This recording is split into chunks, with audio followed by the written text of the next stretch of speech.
Halo, selamat pagi Sergio dan teman-teman. Pada kesempatan kali ini, saya Sebastian. Dan saya Clara. Nah, kami kali ini akan membahas materi tentang kuliner molekuler dan teknik inovatif dalam dunia gastronomi modern.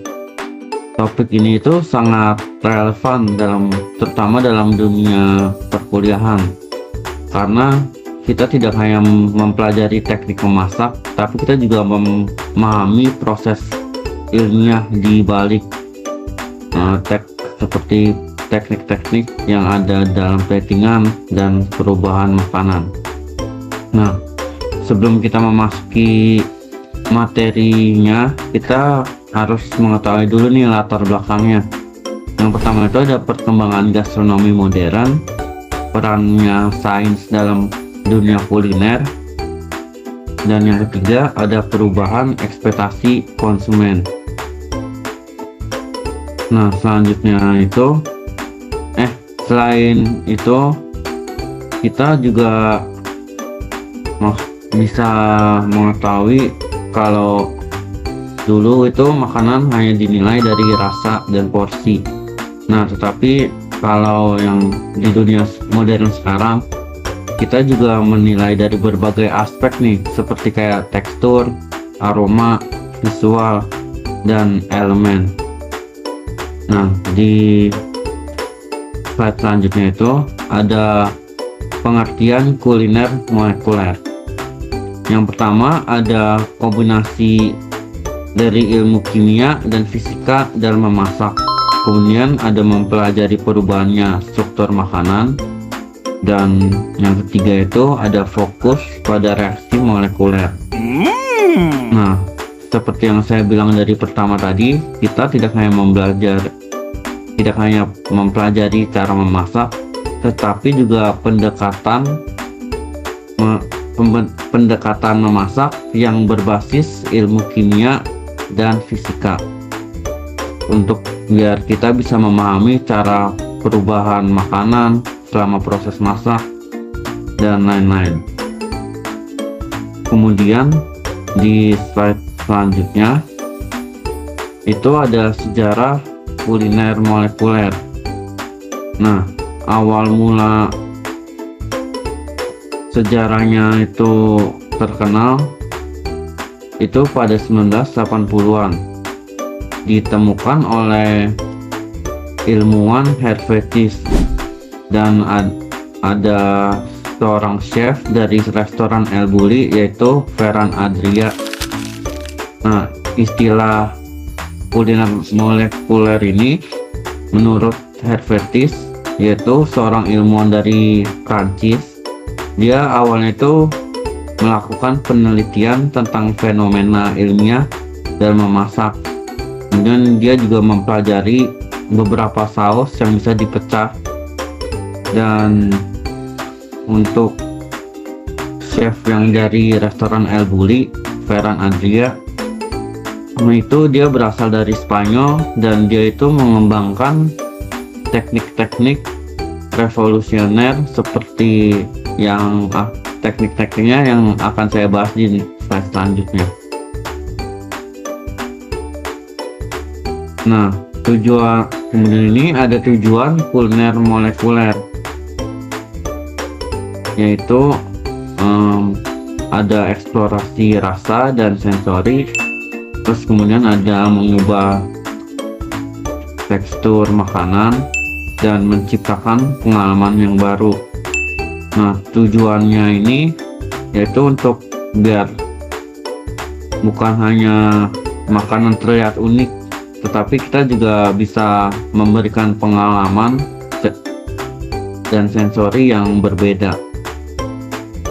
Yaitu contohnya kayak cairan yang terlihat seperti kaviar, atau makanan-makanan yang disajikan panas tetapi sensasinya dingin.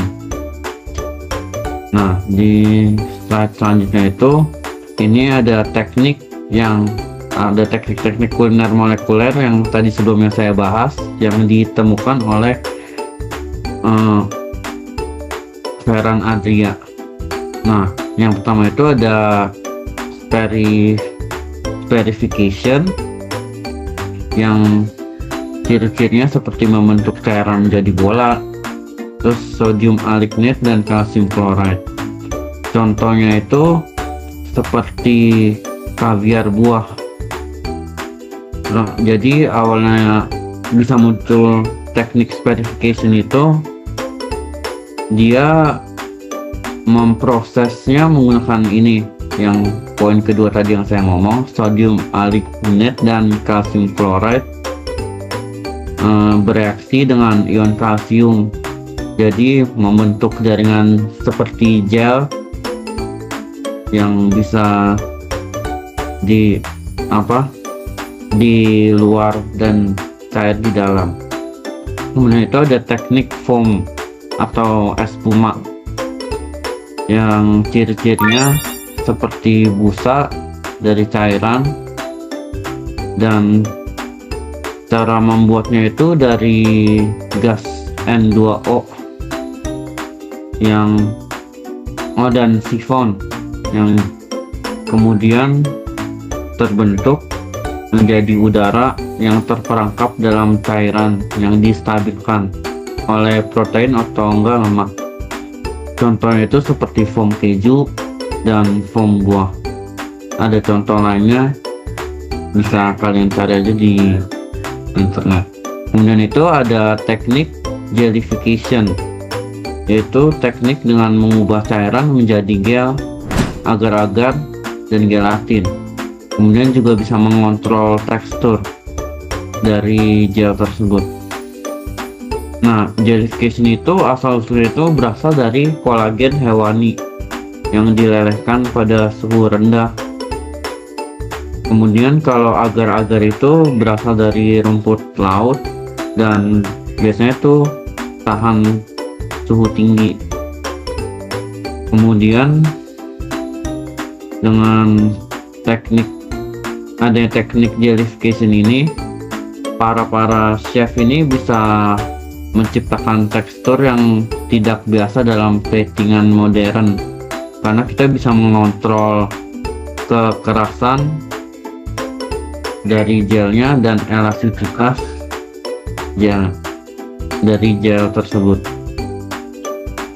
Kemudian ada teknik emulsification, yaitu menggabungkan dua cairan tak menyatu, seperti contoh itu ada di saus-saus modern sekarang. Nah, sebagai emulsifier itu kita ditemukan itu menggunakan lecithin yang memiliki bagian hidrofilik dan hidrofobik.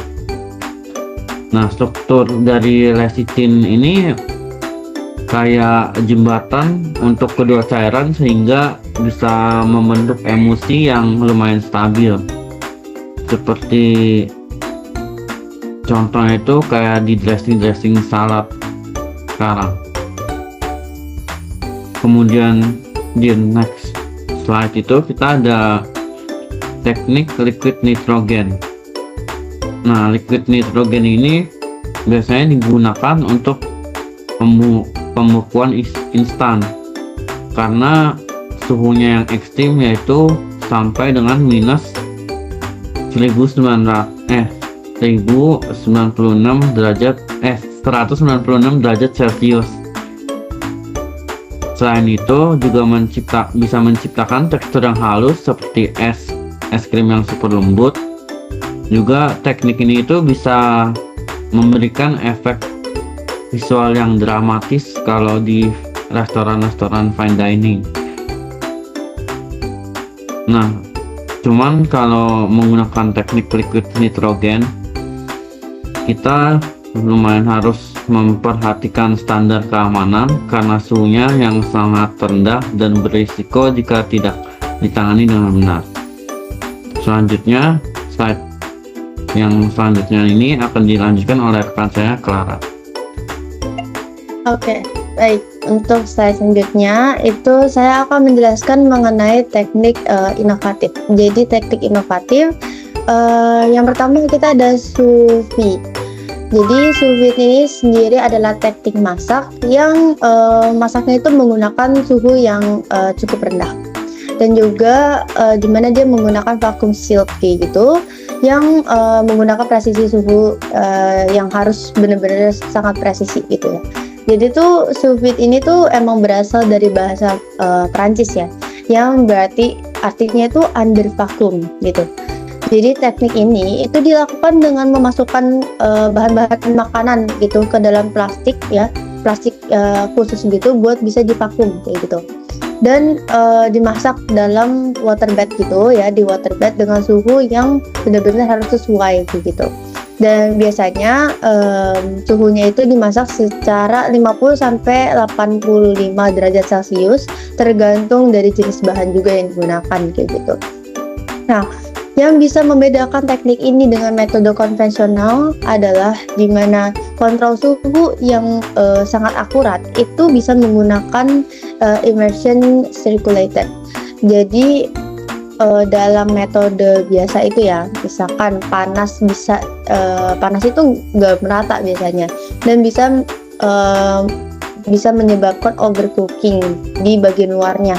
Dalamnya misalkan dalamnya udah belum matang tapi luarnya itu udah overcook gitu.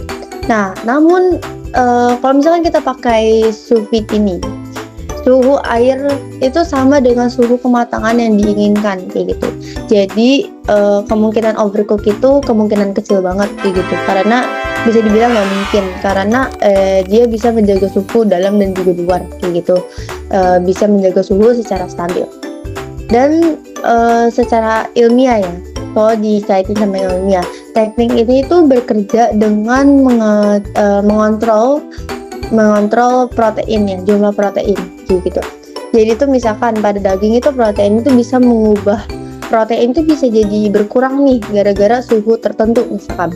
Nah, kalau misalkan kita suhunya itu tinggi, protein itu bisa mengeluarkan cairan sehingga daging itu bisa menjadi kering juga kayak gitu. Jadi proteinnya jadi rendah dan juga cairan-cairan yang dibutuhkan di dalam daging itu bisa keluar, yang bisa menyebabkan daging itu jadi kering dan juga nggak enak juga untuk dimakan kayak gitu.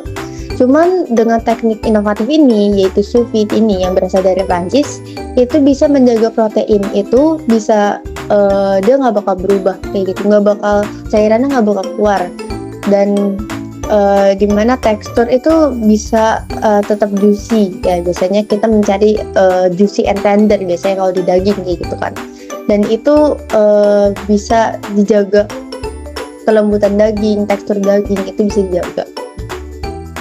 Next adalah deconstruction. Jadi deconstruction ini dimana yang pertama itu kita memecah komponen hidangan kayak gitu. Dan yang kedua dimana deconstruction ini juga penyajiannya itu penyajian ulang secara kreatif. Jadi penyajian dengan makanan yang sama, dengan rasa yang sama, tapi penyajiannya itu bisa jauh lebih kreatif lagi sih gitu. Bisa memecah komponen hidangan dari hidangan ini dan ini yang digabungkan misalkan, dan lain sebagainya. Jadi penjelasannya itu simple ya, untuk plating yang bagus. Tapi pendekatan konseptual dalam gastronomi modern, di mana teknik ini juga memecah komponen makanan klasik ya menjadi elemen-elemen yang terpisah gitu, dan disusun kembali dalam bentuk yang baru dan juga kreatif untuk tetap menjaga cita rasa yang ada di dalam suatu makanan tersebut. Misalkan nih kayak tiramisu gitu ya. Nah, tiramisu itu kan bisa disajikan dalam bentuk foam mascarpone atau crumble coffee ya, atau gel coklat, atau kayak misalkan sponge cake terpisah gitu ya. Nah, rasa itu tetap tiramisu, tapi pengalaman makanan itu berubah kayak gitu. Secara penalaran makanan, teknik ini menuntut pemahaman struktur rasa, tekstur, dan juga urutan sensasi di lidah. Nah, jadi tuh chef itu juga harus tahu gitu loh, harus seimbang gitu antara sweet, bitter, acid, fat, sama aromanya gitu. Jadi teknik ini tuh juga sering digunakan juga biasanya itu pada restoran atau hotel bintang 5 fine dining untuk menciptakan storytelling atau pengalaman emosional pada customer tersebut gitu. Nah, Next selanjutnya adalah 3D food printing. Jadi 3D food printing di mana adanya teknologi cetak makanan yang menggunakan bisa presisi bentuk juga dan juga bisa menjadi masa depan pada kuliner molekuler ini. Jadi 3D food printing ini juga adalah integrasi teknologi juga gitu ya di dalam sebuah kuliner. Jadi mesin printing makanan ini itu juga menggunakan bahan berbentuk paste atau pasta seperti coklat gitu misalkan, atau kayak misalkan pure sayur. Soalnya kan sekarang mie itu bukan dari tepung tok doang, tapi juga bisa dari bayam juga dan lain sebagainya. Dan ini juga sama, mesin printer makanan yang bisa membentuknya itu kayak misalkan kayak coklat, atau bisa dari pure sayur, atau adonan-adonan khusus yang dicetak layer demi layer misalkan dan lain sebagainya. Nah, keunggulannya itu apa? Jadi presisi bentuk yang tidak bisa dicapai manual. Ini bisa membuka peluang juga misalkan kayak mencetak dessert gitu ya, sesuai dengan bentuk logo hotel, itu juga bisa. Dan juga dalam konteks masa depan hospitality juga, kayak teknologi ini tuh bisa digunakan untuk efisiensi produksi, kontrol porsi juga, sama bisa mengembangkan makanan khusus kayak misalkan diet pasien rumah sakit dan lain sebagainya. Semuanya itu bisa dikontrol dari sini kayak gitu. Nah, tapi ada beberapa tantangan yang kadang tuh ada biaya mesin yang emang ada keterbatasan jenis makanan atau bahan yang digunakan juga. Misalkan kayak di mesin ini makanan A ada yang nggak bisa diproses di mesin ini, ya soalnya pasti ada kekurangannya juga gitu ya. Dan selanjutnya itu adalah hubungan dengan penalaran makanan, dimana di sini itu saya akan menjelaskan analisis struktur bahannya juga, di mana adanya reaksi kimia juga, dan juga perlu adanya kontrol suhu dan juga tekstur gitu ya. Jadi pastinya di kuliner molekuler itu aplikasi langsung gitu. Jadi misalkan nih dalam teknik spherification itu misalkan sodium alginate yang bereaksi dengan kalsium itu membentuk lapisan gel gitu kan. Nah, ini tuh adalah reaksi kimia yang bisa dikontrol secara presisi kayak gitu. Jadi sebenarnya teknik inovasi itu bukan cuman kita mengeluarkan kreativitas kita doang kayak gitu, tetapi kalau misalkan digabungin sama scientific gitu, kita itu sebagai mahasiswa kulineri itu penting gitu memahami kenapa sih suatu reaksi terjadi. Jangan cuma mikir gimana cara lakuinnya, gimana cara ininya dan lain sebagainya gitu. Kita juga perlu tahu kenapa sih bisa seperti ini kayak gitu. Dan selanjutnya saya akan menjelaskan mengenai kelebihannya kayak gitu ya. Jadi untuk kelebihannya sendiri kuliner molekuler yang pertama ada inovatif, ya kan? Inovatif di mana adanya diferensiasi pasar, di mana restoran itu juga memiliki identitas yang unik. Jika kita punya diferensiasi atau perbedaan antara restoran kita dengan restoran orang lain, itu bisa menjadi identitas utama dan juga identitas unik untuk restoran kita kayak gitu. Yang kedua, kita ada pengalaman unik ya, pengalaman unik di mana adanya value perception yang meningkat. Misalkan harganya itu bisa menjadi lebih tinggi karena experience based dining yang udah cukup tinggi gitu. Jadi harganya bisa kita naikkan juga karena kualitasnya yang cukup tinggi. Terus selanjutnya adalah media attraction, di mana makanan ini tuh unik gitu. Jadi mudah atau gampang ya, gampang diviralkan di media sosial yang bisa menarik pembeli untuk datang ke restoran kita gitu misalkan. Terus itu nilai jual yang tinggi gitu ya. Dan selanjutnya bisa juga kontrol kualitas tinggi juga. Jadi teknik yang seperti sous vide tadi itu juga memiliki kontrol kualitas yang tinggi juga gitu. Dan dalam hospitality industri itu juga pengalaman tamu itu bisa menjadi prioritas kita karena mereka bisa menjadi langganan, bisa balik lagi kayak gitu. Dan teknik ini itu bisa menciptakan memori ya, memorable buat pelanggan-pelanggan yang udah pernah merasakan bisa bahkan bukan media sosial doang yang bisa viralkan, tapi dari mulut ke mulut juga kayak gitu. Dan selanjutnya saya akan menjelaskan kekurangannya. Nah, untuk kekurangannya sendiri, yang pertama biayanya itu tinggi. Yang tadi seperti yang saya bilang, biaya tinggi, banyak mesin-mesin yang kita gunakan, jadi biaya itu pasti tinggi kayak gitu. Dan yang kedua, peralatannya itu juga menggunakan peralatan yang khusus kayak gitu. Dimana investasi alat mahal, dimana alatnya itu mahal, jadi kayak kita punya lumayan lumayan punya modalnya tinggi juga kayak gitu ya, makanya nilai jualnya juga harus tinggi kayak gitu kan. Dan juga yang kedua ada peralatan khusus, jadi ya kita menggunakan skill dan pemahaman sains, terus kita juga menggunakan alat-alat kayak nitrogen dan sebagainya yang telah dijelasin sama Sebas sebelumnya. Dan juga terakhir ada nggak semua pasar itu mau menerima kayak gitu, jadi ya dengan konsep yang perlu dipahami dengan lebih lanjut, persiapan yang juga butuh lebih lama, dan juga untuk market sendiri itu kita nggak bisa ambil semua market kayak gitu. Jadi kita bisa lihat market dari menengah ke bawah itu nggak bakal bisa dapetin itu karena dengan harga jual yang mahal. Jadi kita cuma bisa incer menengah ke atasnya aja kayak gitu. Dan selanjutnya saya akan menjelaskan mengenai contoh-contoh restoran dunia gitu ya. Jadi ada 3 contoh restoran dunia kayak misalkan El Bulli atau The Fat Duck sama Alinea. Itu misalkan El Bulli itu kan dipimpin sama Ferhan Adrià ya. Ferhan Adrià. Dan itu selanjutnya ada The Fat Duck juga. The Fat Duck itu juga dari Chef Heston. Terus Alinea itu dari Chef Grand gitu ya. Dan dimana mereka itu punya beberapa plating atau fine dining yang emang cukup bisa membuat memorable gitu buat pelanggannya. Nah, selanjutnya saya akan menjelaskan penerapan di Indonesia. Nah, dimana penerapan di Indonesia ini gini ya. Di Indonesia itu teknik molekuler itu bisa mulai diterapin juga sih. Jadi restoran fine dining di Jakarta, di Bali, terus hotel bintang 5 juga banyak. Terus culinary research lab juga banyak. Mana biasanya itu ya dikombinasikan dengan bahan lokal seperti kayak buah atau kayak rempah-rempah Indonesia yang banyak banget ini ya kan, sehingga bisa menciptakan modern Indonesia gastronomi. Apalagi di dalam sebuah culinary ya.